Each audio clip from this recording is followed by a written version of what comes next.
The goal is to create a DIY folding fan using steering sticks and Japanese paper.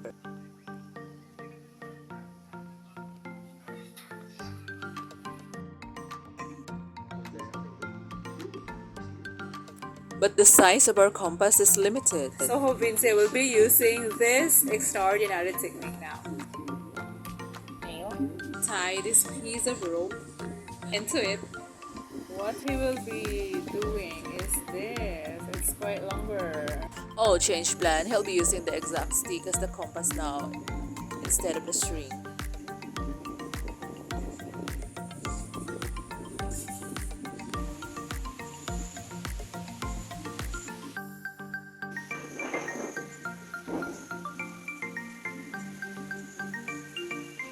Perfect.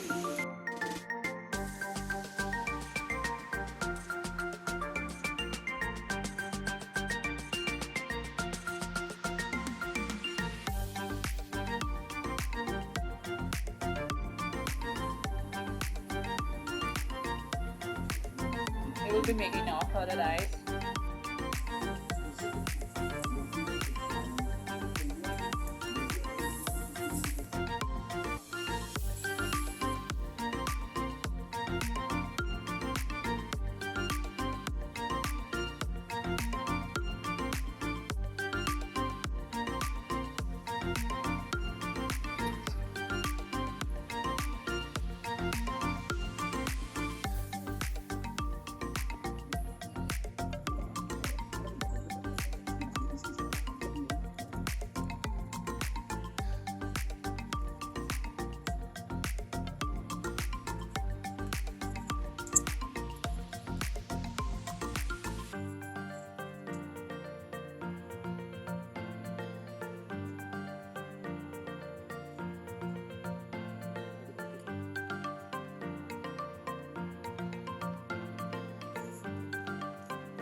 Over that, yan, lagyan ulit siya ng patikit. But, choice niyo na po yun kung tatakpan niyo pa or hindi na.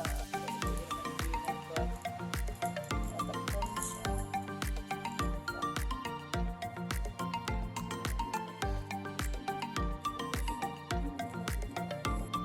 So this is the finished product. Kabilaan ko siya. There is also cover the gas. Fold it. This is how it looks. Then fold it.